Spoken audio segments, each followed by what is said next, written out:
Ian, that's probably the kind of contest you were expecting, scrappy, humid conditions. What were your thoughts on that? Scrappy, humid conditions, and it's what we expected. Yeah, no, look, it's not what we wanted. I have to say that the performance wasn't really what we wanted, but look, it was in response. We were forced into a lot of areas from their pressure, and that was a game that we expected to come up against. So hats off to them. But I just loved our attitude when things weren't going well. We wanted to play. We kept going. We showed a determination to keep fighting, and got there in the end. So just one question. We just need to push. Sorry, guys. Got it. Sorry, where you go? And can you just go into that a bit more? What do you mean by it wasn't the performance that you wanted? Well, I think clearly we made more errors than really what we wanted to. Some of our handling, perhaps wasn't at the level that we needed it to be, and there's a combination of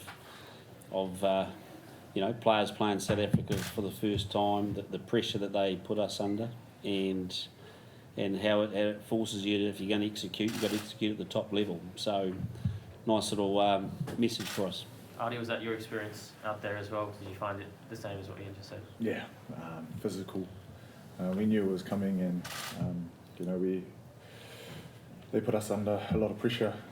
Their style of play. And, I'm just relieved and proud of the boys to stick in it, and their attitude towards just getting through it when we're under pressure.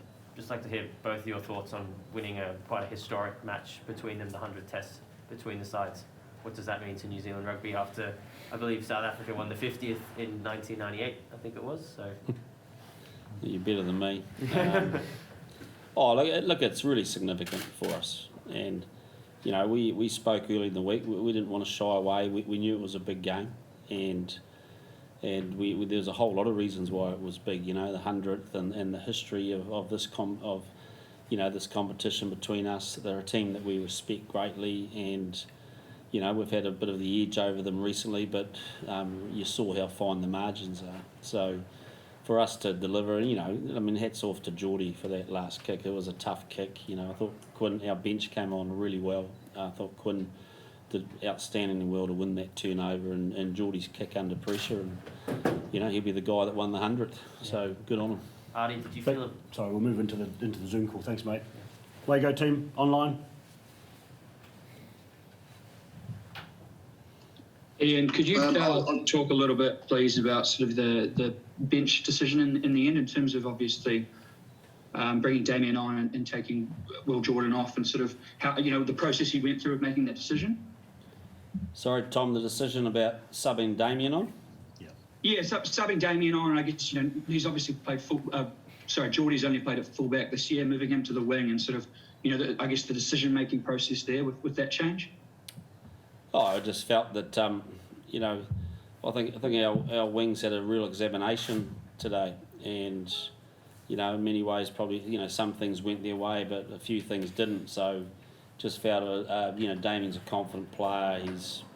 He's a great back three player, and I just felt it was the right call. So just went with that and didn't really want to change two positions. Yes, thank you. And Ardie, just for you, first time playing the box since the World Cup. How's the body feeling now, and what was it like out there on the field in terms of the physicality and sort of the hits both on defence and attack? Yeah, it doesn't get easier, mate. Huge respect for the Springbok brothers, and it's always a massive clash. But yeah, my body's feeling it now. So hopefully, jump in the spa and the pool and recover well. But mate, just gonna enjoy the win and the occasion, the special occasion tonight. You can have a short. Cheers, guys. Mark Hinton here. What do you think will be the main thing your team will take away from that 80-minute experience they had tonight? A lot, nearly half of whom were playing the box for the first time. Yeah, look, I think you can talk about pressure, and you can talk about being strangled, and we spoke a lot about the way that we knew the South Africans would want to play against us, and it's one thing to dismiss it as boring, which a lot of people do, but it's I think I use the word, it's ruthless and clinical, and they're very good at it. And you know, and we ran out of time in many situations, and so, you know, and that put our skill set under pressure. So there's a real learning curve for us, and in that space, and particularly some of our backs, I just felt our timing was a bit off because of the pressure we're put under. So, but man, isn't it good to learn that lesson and have a win next to your name? And so, you know, we're really excited by that. We didn't fold, we didn't get too flustered, we kept playing, and I'm overall happy and can't wait for next week now. Absolutely. And can you just talk to Geordie's performance first under the high ball attack, which was pretty relentless the whole game, and then obviously his goal kicking, which was crucial for you? Oh, look, both goal kickers kicked well, didn't they? And so there was pressure on, and that's and at the end of the day, that one at the end was the key difference. So, you know, it was a big kick, and he nailed it. So he's been striking well. Pleased with that. You know, the high ball stuff, I thought he diffused really, really well from a personal side, particularly in the first half. Second half, they shortened their kicking up and made it a bit of a jungle underneath the ball, so it was hard to get bodies under it. So we have to have a look at how we can do that better.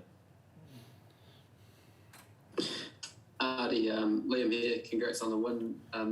Just in terms of the Springboks style, we've talked about it a lot, and you knew exactly what was coming.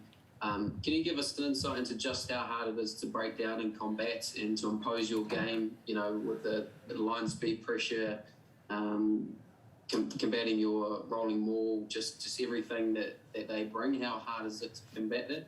Yeah, like Fozza said, they put us under a lot of pressure, and you know, they forced us to make errors in our handling skills early on in the phases. So, you know, when we started, there was a phase there when we started to build phases and hold onto the ball, and we got a penalty out of it. So I think it's just up to us being able to probably hold a bit more depth and be better in our skill set so that we can build phases and keep the ball in play.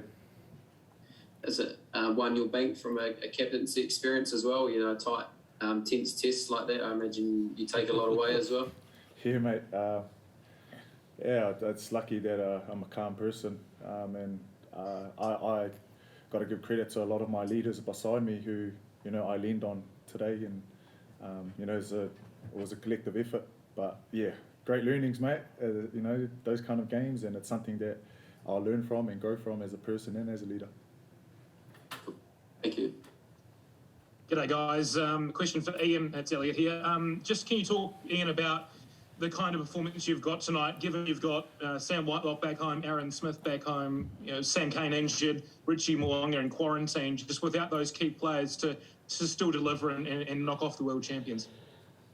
Yeah, look, I'm really proud of out of the men, and you know, the man next to me, I think, has been a superb leader on this tour. This group's got tight. We've got a mission that we want to achieve, and tonight was a massive part of it. And you know, so I think it's been a great curve for us. You know, there's obviously players that want to be here, but in the meantime, it's actually about the group now. And you know, quite frankly, you know, you go up to the Six Nations, and if they win 5 games, they celebrate it as a grand slam, and we've got that chance now in the Rugby Championship to have a grand slam opportunity next week. And for this group to actually put themselves in that position, I think it's a massive credit to Ardie and the men for the way they've been utilised. I mean, I guess the way they're gelling together and working hard. And we know to achieve what we want to achieve next week and get that grand slam, we're going to have to lift up a couple of cogs from tonight. Just last one from me. I was just going to say, it's just almost been lost in the fact that the 100th test was being played this week, but you actually have just won the Rugby Championship. How much does that mean to you? Oh, look, there's a whole lot of things that are special about tonight. You know, the 100th and the Rugby Championship, the Freedom Cup, and also, you know, our chance as a team to honour the passing of a great All Black who's been massively iconic in our game in terms of Waka Nathan. So just on behalf of the team, you know, to his whānau, we really just, you know, we've got our love and aroha with you people. We know it's a tough time, but he'll be remembered fondly for everything he's done for our game. G'day again, Tom here again. Sorry, I just wanted to ask, earlier in the week, Joe Porter asked you if you could see a few parallels between, you know, this test and that England semi-final. during the match tonight, did it feel similar in the coach's box in terms of how sort of the Springboks were able to prevent your attack from sort of flowing seamlessly?